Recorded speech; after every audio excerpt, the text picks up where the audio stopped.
quite a bit of money at this game. He has certainly done well. He's a multiple-time GSL champion. He's won major international events, and he always seems to make it into the last, the quarterfinals, the semifinals, the finals of every major tournament that he jumps into. Certainly. But Symbol is no slouch. Took out Seed in the GSL. He has got some very defensive, very powerful defensive skill, real tenacity to stay into the game and make that combo work for him. The game is starting now in Cloud Kingdom. MC versus Symbol. That's right. We're ready to jump into the map right here, so we'll see what both these players can offer. Here it comes. Game number 1 of this best of 3 between Symbol and MC.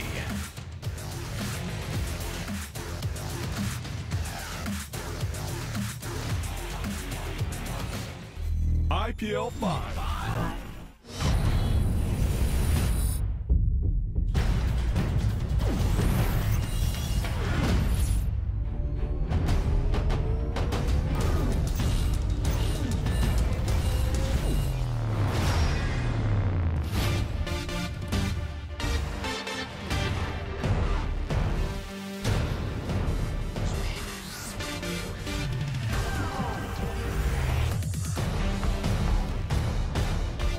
Welcome to IPL 5, Cloud Kingdom.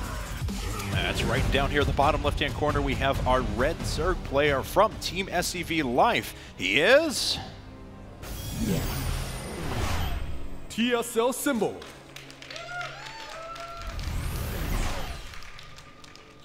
There he is, looking very intense. And he has to concentrate quite a bit because his opponent is one of the very best Protoss players in the world. Here he is in the top right-hand corner. Our blue Protoss player, Obama Toss himself. He is... SKMC. This guy has been around forever and is still one of the most popular players in the world. Well-deserved, too. Now, it's very ironic. Symbol is in Team TSL, Team SCV Live, but he's Zerg. And MC, he's in Team SK, which means Goed Commandos, and he's not Terran. Sorry, I missed the briefing where IPL said I can't make bad jokes. No, that's puns are encouraged here. You should know this by having watched any of our casts in the past. Yeah, but I mean, you know, TSL kind of made sense whenever they had, you know, players like Alive and Polt dominating everything. But then as time has gone along, their Zerg players are reigning supreme. They're kind of token Protoss player that was around for a while, just switched to League of Legends and Ori. So they still have a very strong Zerg component, though. And the way the TSL players practice often is just a lot on the ladder and a lot in various international leagues. Like a lot of the Playham tournaments. It's actually one of the sponsors of this league as well, of the IPL 5, Playham. They play a lot of the Playham dailies in Europe, so they play on the Europe server and still kick ass. So that's kind of like playing basketball with a metal ball, or trying to do the marathon with a chain and ball on your leg. And then finally, when you're unleashed at a tournament like this, suddenly full power being shown. It worked for Hyun, though. He competed. I mean, the Playham casters were actually joking that they were basically giving Hyun a salary. He was winning so many of the NA and EU Playham dailies. Then he decided to take his salary and up it a little bit by just winning every IPL Fight Club. But as it stands now, let's go ahead and take a look at these builds. Did start with a 14 pool for Symbol into a hatch afterwards. Not too big of a surprise out of both these players yet. Actually, do we have? Yes, we do have gas income coming in for Symbol. So we're going to see something a little bit out of the ordinary here. Now, is it going to be a strong Roach all-in? Is it going to be just a tech-heavy play? Is he going to throw a complete curveball at us and go mute us? Only time will tell. And MC, of course, opened up with the Nexus first, going with the cannon just in time. And the first thing to see always is, does the Protoss skip that Zealot or does he make it? The current metagame right now, we do see it being produced a lot.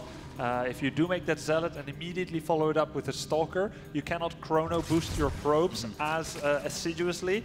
So it means that you will be trying to go for some kind of harassment where you try to do some damage. Now for Symbol, he definitely diverged from the usual. We usually see a 4-minute third being created.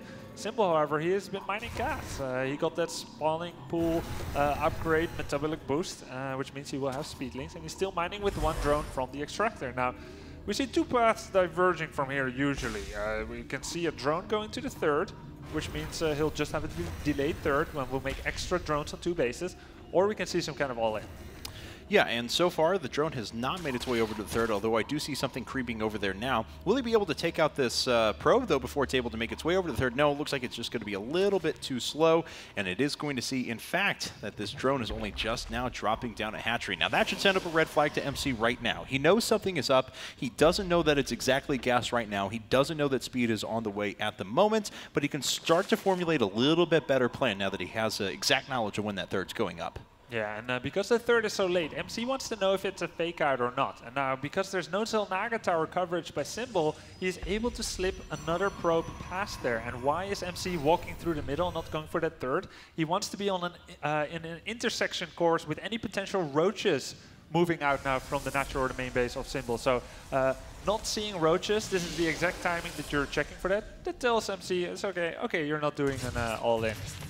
Yeah, so I mean, he's got a pretty good idea of what his opponent's up to now. He's going to go ahead and make that Void Ray. That'll help him clear out a couple of Overlords across the map. Now, of course, Symbol has picked up on this right away. He's got that Overlord that's kind of sitting above. He sees what's being created. Of course, the Stargate does give you a dead giveaway as to what's being made inside. It actually physically shows you the unit in the middle of the Stargate. Yep.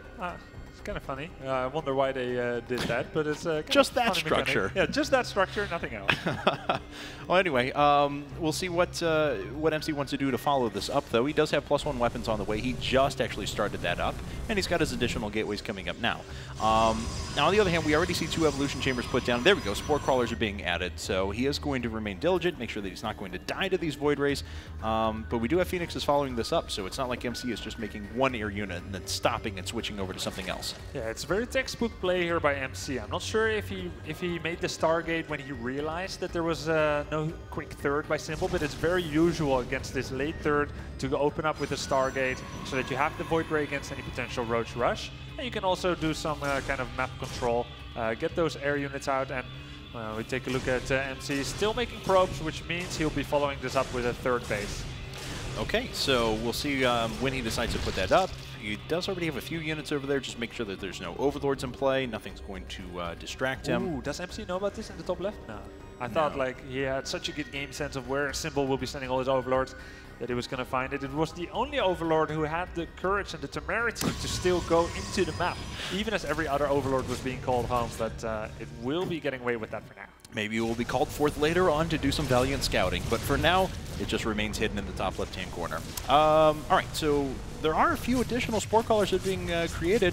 This Void Ray would be able to take those out pretty quickly, but now there's enough Queens rallied in that it's going to be a little bit more difficult for MC to get things done. Nice shot picking up one of those Queens, but now he's within range of the Spore Crawler. He picks off one of the Queens eventually, and he's actually going to get himself a second around the side. Very nice by MC, and he can pick up more Queens there. I feel like this is a bit of a mistake by Symbol to try and save one Queen and then just throw good money after bad, and loses those 2 Queens, even though they were being protected by the Spore. Now, suddenly, it's a great result for MC. You know how many Queens Symbol has? 0.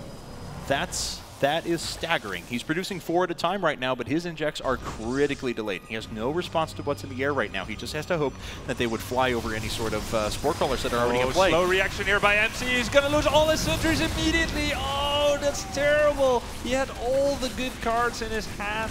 He had Zealots and Sentry. He didn't need to even lose a single unit there, but a moment of inattention as this high multitask demanding strategy of harassing with air while doing tech, defending, making a third, and all that, picking up with the Phoenixes and so on, cost him.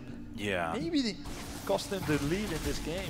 It could very well have. I mean, because now his opponent is in a relatively decent position. He's re-injecting. He's back on 4 bases, 4 hatcheries. Yeah, he's got decent economy. If if MC had been able to get away there, sent back home, he would have been fine. Had he cut those links in half, he would have kept almost every one of those units alive. Yeah. Things would have been in a lot better position for him. But as it stands now, MC did throw away a bit of that lead once again. Yeah, that was a real pity for MC, but nice pickup there by Symbol. He tried. Those who try do often get such advantages, more so than the ones that don't. So Symbol wanted to live without regrets. He tried. I have no regrets.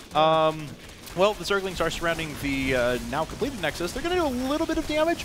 This is permanent damage that's being done now, and it is actually pretty substantial, so a follow-up to this will make this a lot easier to kill. Missed Force Field from MC there. He's actually missed a couple of those. That does allow the Zerglings to get by and scout the Colossi that are on the map. And this is a very scary decision here by Symbol. He's chosen to use that big gas bank to go for Mutalisk here. I find this extremely unusual. Mutalisk, usually not the unit of choice, especially not when it's been so scrappy and when you've seen the amount of Phoenixes on the field already. But what he has also seen is killing a lot of sentries. He knows MC will remake sentries. He's seen tons of Zealots, and he's seen the Colossus as well. So MC making almost purely an army that cannot attack air and has stopped Phoenix production. Symbol tries to capitalize on that. He's moving back into Phoenix production now, so he's going to need those pretty quickly. And the Mutas are actually flying overhead, no. but now the Phoenixes are closing, and you see how quickly they go through light units. They actually deal double damage to light units there, and the Mutas just evaporated. The Phoenixes are more than enough to take those out. There are reinforcements making their way in now, but so far these Mutalisks have not been cost effective. Yeah, with that restarted Phoenix production, sure the Void Ray went down, but we've got 5 Phoenixes on the field and more coming up. That's actually, I think it's a lifeline really that's being thrown here towards, oh, nice Fungal, but it's being thrown towards MC. Yeah. I kind of get the idea, one Infestor plus Mutas, you try and lure the Phoenix out of position, Fungal them and kill them off, but that only works if you have 15 Mutalisks. The way he threw them away there at the third, with the Guardian Shield protecting the Phoenixes and so on, it's about as bad as it could possibly go for Symbol. Now, will Symbol have the time to use his 5 bases, his 90 drones, to try and get back into this game, or will MC just hit a very strong timing now already? Well, there's almost no army on the map. 48 Lings is going to evaporate the 2 Colossi that are sitting around with a couple of decent force fields, and then he's got 10 Zealots that are ready behind that as well. Probes are being pulled off the line to deal with this. The Photon Cannons actually are under fire. Fungal Growths are forced to be used on Phoenixes, and that means that the rest of the army is just not being touched at all. This base finally is going to get cleaned up here. The Zerglings will die, but this is going to come at the cost of at least 1 hatchery from Symbol. He has almost nothing to defend against this giant army coming down from MC. And in the meantime, the Zerglings cleaned up everything at the third base of MC. Some probes got away. MC also had to trade some probes because he actually had no supply to warp in Zealots.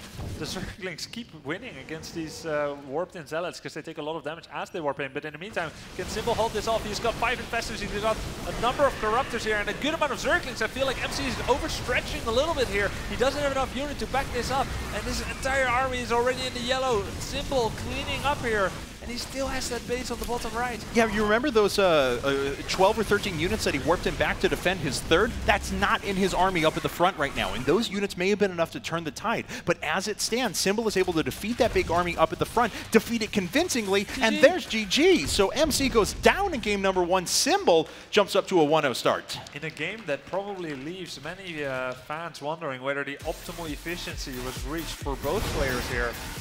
Very ugly game, as the reinforcements that MC needed in the attack were being used defensively, and then even still weren't enough. And I think Symbol's face just a second ago said it all. He had the most disgusting look of just, oh, like, God. huh? Yeah.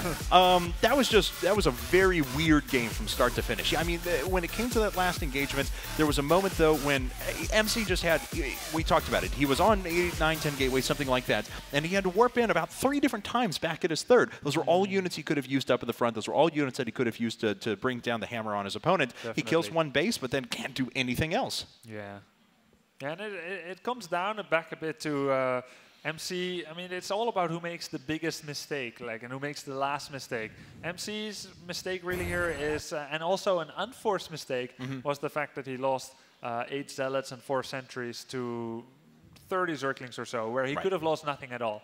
And yeah, that was really, I think, the point where he lost it. It's very hard for Protoss to bounce back from those kind of sentry losses. I didn't want to call it yet. But, and of course, MC had a lot of opportunity to come back into it. He did. He countered the Mutalisk like that, like swatting away a fly. Yeah, exactly. And that was, when you think about it, there were 16 meadows that were created. That's 1,600 minerals, 1,600 gas that's poured into that. That is a ton of resources. That sets your tech back very far. Those could have been infestors. Those could have been anything else. MC deflecting those so efficiently, you think he would have had a good follow-up to it. Unfortunately, just wasn't able to make it work. Looks like Ohana is going to be our next map, though. That is MC's pick. I'm not terribly surprised about this. I'm super surprised by it. Are you? I usually, you know, if I had a choice, I'd remove this map. It wouldn't be my first pick, but definitely wouldn't be the map to play. But Korean Protoss are very good on this map.